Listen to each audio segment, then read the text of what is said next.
चलिए दोस्तों, मैं आपके सामने उपस्थित हूँ ये वीडियो लेकर प्रश्न नंबर 3.3 का। इसमें जो वीडियो है वो हम इसमें प्रतिस्थापन विधि पर चर्चा करेंगे। इसमें सारे प्रश्नावली के सारे क्वेश्चन जो हैं वो प्रतिस्थापन विधि के ही क्वेश्चन हैं। तो कोशिश करेंगे। फर्स्ट क्वेश्चन बहुत ही सिंपल क्वेश्चन है, इस पर चर्चा करते हैं कि ये प्रतिस्थापन विधि का है। x minus Y equals to दिया हुआ है हमारा 14, x plus Y equals to दिया है 14 और x minus Y equals to दिया हुआ है 4। ठीक है, इसको हम प्रतिस्थापन विधि से सॉल्व करते हैं। नंबर 2, समीकरण 1 मान लिया, समीकरण 2, इसका सॉल्यूशन डायरेक्ट ही देख रहे हैं। तो समीकरण 1 या 2 से किसी से भी हम x या y का मान निकालेंगे जो आसानी से निकल जाता है। यहाँ से जो आसानी से निकल जाएगा वैसा ही मान हम निकालने की कोशिश करेंगे। तो मैंने यहाँ देखा समीकरण 2 से, मैंने देखा x minus Y equals to 4, Y को यहाँ लाया तो x बराबर आया y प्लस 4। ये माइनस का y इस तरह y प्लस का हो गया। अब ये समीकरण नंबर 3, तो समीकरण 3 से x का मान किसमें, समीकरण 1 में रखने पर, ये हमने देखो दो की सहायता से निकाला था, समीकरण 2 की सहायता से निकाला था, इसलिए 1 में प्रतिस्थापित कर रहे हैं। इसी मेथड को ही बोलते हैं प्रतिस्थापन विधि। तो ये देखिए x का मान मैंने यहाँ रखा समीकरण 1 में, क्या है मेरे पास x धन y बराबर 14। x का मान रखा मैंने y प्लस 4 प्लस का y इक्वस टू 14, ये 2 y हो जाएंगे जोड़ के, प्लस बराबर ये 14, 4 इस तरफ जाएगा तो माइनस का 4 हो जाएगा। ठीक है, तो क्या बचेगा यहाँ पर, यहाँ से 2y इक्वस टू 10, तो y इक्वस टू हो जाएगा 10 डिवाइडेड बाई 2, 2 पंचे 10, तो y बराबर आ गया कितना, 5। अब y का मान समीकरण 3 में किसी में भी रख दें आप, 1 2 और 3 में रखा मैंने, तो x बराबर y कितना है 5 प्लस 4, तो x का मान आ गया 9। ये दोनों मान हमने प्रतिस्थापन विधि से हल कर लिए। तो ये जो क्वेश्चन है प्रतिस्थापन विधि से सॉल्व है। इतना करके आओगे तो ये हमको आंसर पूरे मार्क्स मिलेंगे। ओके, तो ये आंसर को अपने बॉक्स में थोड़ा बंद कर देगा, इसे हाईलाइट हो जाए। क्वेश्चन नंबर 2 है इसका। सेकंड देखिए, वो भी बहुत इजी है, इसी के जैसा है सेम, उसमें भी हम लोग आसानी से इसका सॉल्यूशन भी निकाल सकते हैं। क्वेश्चन नंबर 2 में देखिएगा जरा क्या क्या है। सेकंड क्वेश्चन दिया है s minus T equal to 3, और ये दिया है s upon 3 plus t upon 2 equals to 6, ये दिया हुआ है। ठीक है, जब हम इसको सॉल्व करेंगे तो देखो क्या क्या करते हैं। जब सॉल्व किया मैंने इसको तो देखा s minus T equals to 3 समीकरण 1, और 2 को देखा s upon 3 plus t upon 2 equals to 6। इसको सही समीकरण में चेंज किया मैंने, उनका एलसीएम लिया, 3 और 2 का एलसीएम कितना आएगा 6। इससे 3 से 6 को डिवाइड किया, कितनी बार गया 2 बार, 2 का s में मल्टीप्लाई किया 2s प्लस का 2 3 6 तो 3t बराबर 6, 6 6 कितने हो जाएंगे 36, 2s प्लस का 3t इक्वल्स टू 36। ये है समीकरण 2। अब किसी एक समीकरण से हम s का मान या t का मान निकालेंगे, तो मैंने देखा समीकरण 1 से निकालना आसान है। देखो जरा s बराबर क्या हो जाएगा t3 प्लस t, समीकरण नंबर 3। अब मैं s का मान समीकरण किसमें 2 में रखने पर, समीकरण 2 में रखने पर 2 में रखा मैंने। देखिए 2 में 2 कौन सा मेरा समीकरण, ये है किसका मान s का 2, s का मान कितना है 3 प्लस t और प्लस का कितना है 3t इक्वल्स टू है 36। ये तो है समीकरण 2, समीकरण 2 में रखा, मल्टीप्लाई कर दिया, 3 दूनी 6 प्लस ये जो t है ये 2t हो जाएगा प्लस का कितना है 3t इक्वल टू 36। ये देखो 3 और 2 कितने 5t हो जाएंगे, ठीक है। प्लस का 6 इक्वल टू 36, तो ये 5t बराबर हो जाएगा 36 माइनस 6, तो ये 5t बराबर हो जाएगा कितना 30। तो t बराबर 30/5, 5 छक्का 30 ही 5 में आ जाएंगे, तो t का मान आ गया 6। एक आंसर आ गया हमारा, t का मान कितना आ गया 6। अब ऐसे ही हम क्या करेंगे कि t का मान अब समीकरण 3 में रख देंगे। t का मान समीकरण 3 में रखने पर, किसी में भी रख दें आंसर आ जाएगा। ये s है, तो t का मान 3 + 6, तो ये 9, तो s बराबर आ गया 9 और t बराबर आ गया 6। ये आपका आंसर है। तो ऐसे हम प्रतिस्थापन विधि से इनको सॉल्व कर सकते हैं। कैसा भी क्वेश्चन हो, किसी भी क्वेश्चन को हम प्रतिस्थापन विधि से सॉल्व कर लेंगे। ऐसे ही क्वेश्चन नंबर 6 है, उसको भी हम ऐसे ही करेंगे, आसानी से बन जाएगा हमसे ये, इसमें कोई ज़्यादा कठिन का काम नहीं है। तो क्वेश्चन नंबर 4 देखिए जरा। 4 में क्या है कि ये आपका थोड़ा पॉइंट में डेसिमल में वैल्यू दी हुई है, तो इनसे घबराना नहीं है हमको, तो डेसिमल वाली तो और आसानी से सॉल्व हो जाएंगे, वो तो सब सॉल्व करना आता है ना। तो ये देखिए 0.2x 4th नंबर दिया हुआ है, 0.2x 0.3y + 0.3y equals to दिया हुआ है कितना 30, यानी 1.3।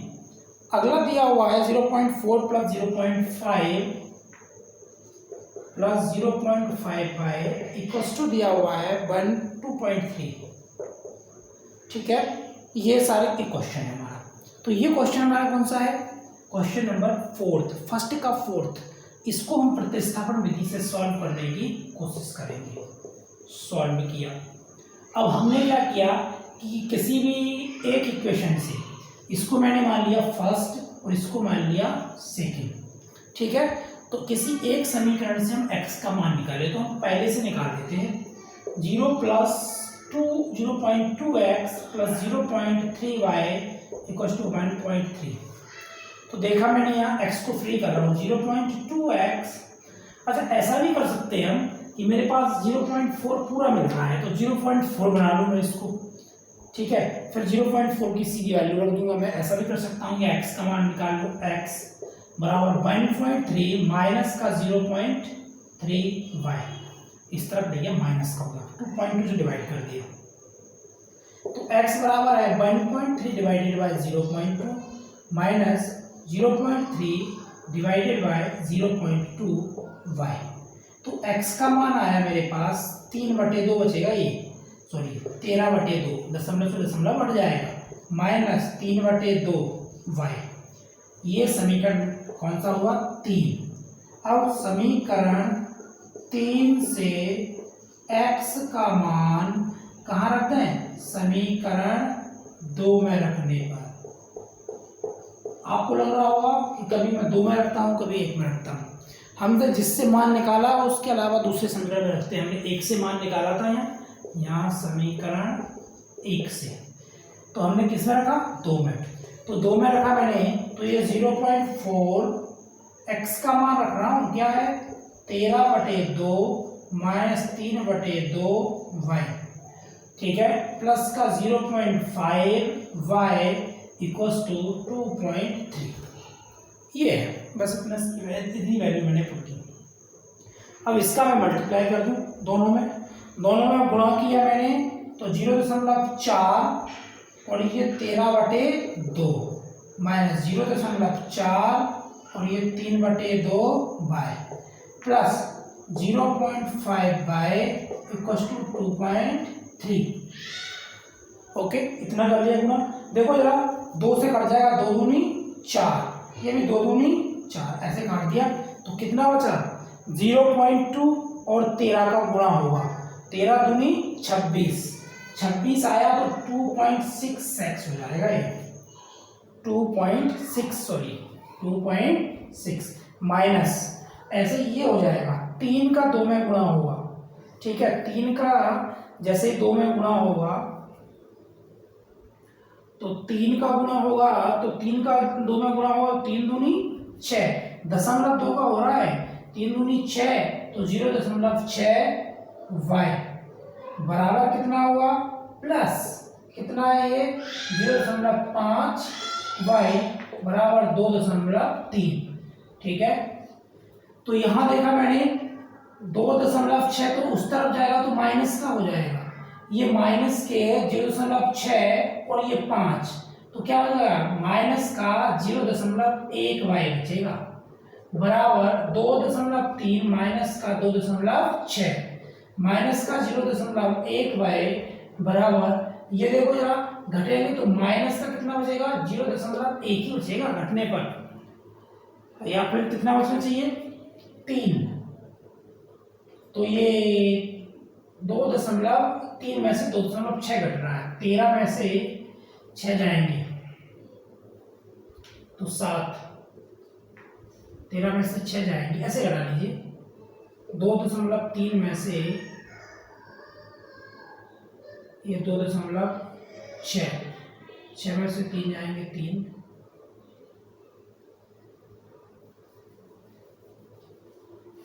देखो कितने बचने चाहिए, ये 2.3 है और ये 2.6 है, तो घटेंगे तो नहीं, बड़े में से छोटा घटेगा, डिफरेंस हमको निकालना है, तो 0.3 ही बचना चाहिए, कितना बचना चाहिए 0.3।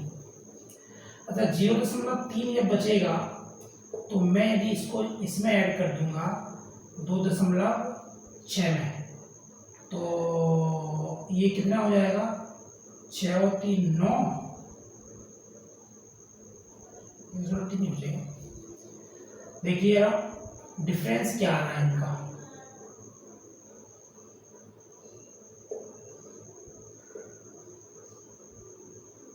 में से 3 आया 0.3,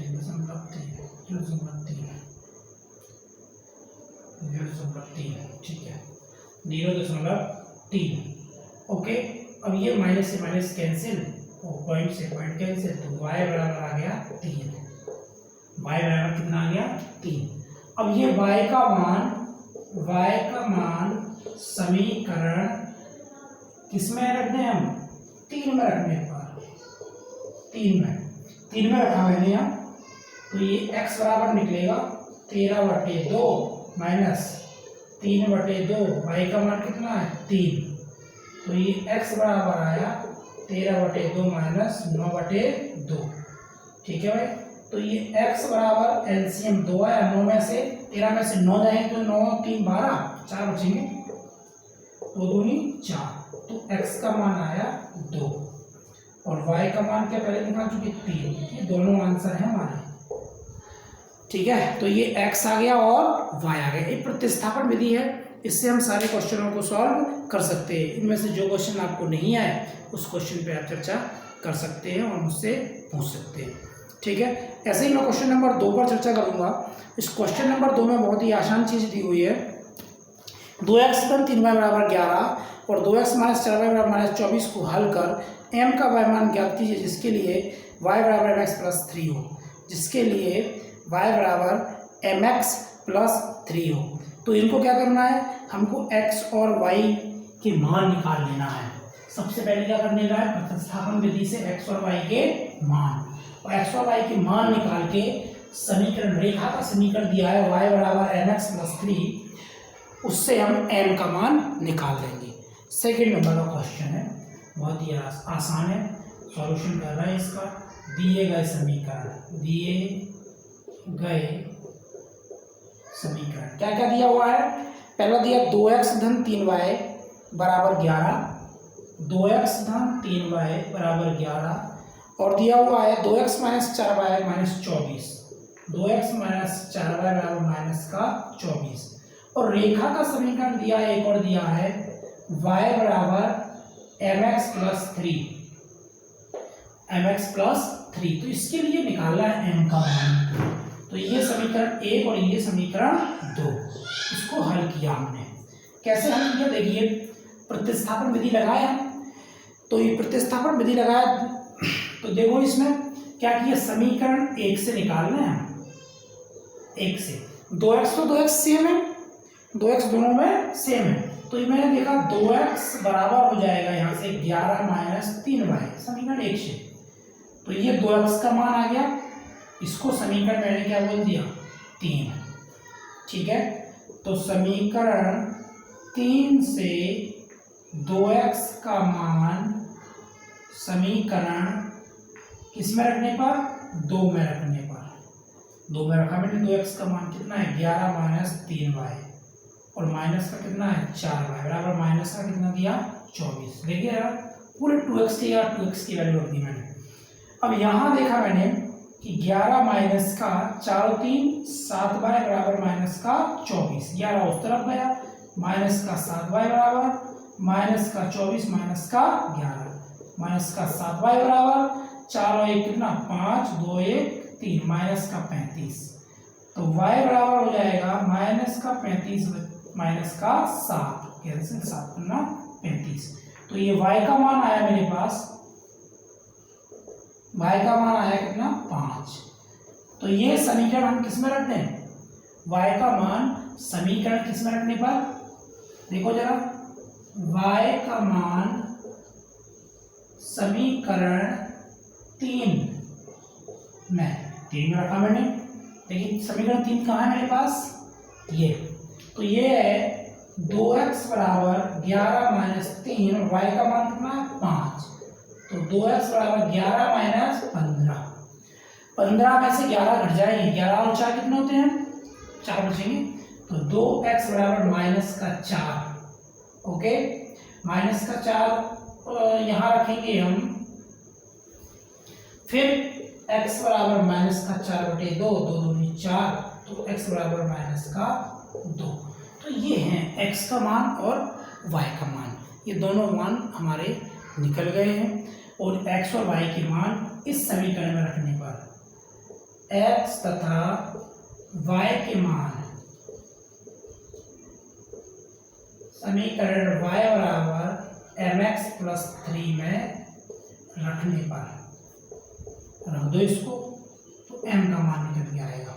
रखा मैंने, y कितना है मेरे पास, y का मान कितना आया था 5, तो ये 5 बराबर m का मान निकालना है, x कितना है -2 प्लस 3, ये 3 इस तरफ आएंगे, 5 में से 3 घट जाएंगे 2 बराबर माइनस का 2m, ठीक है।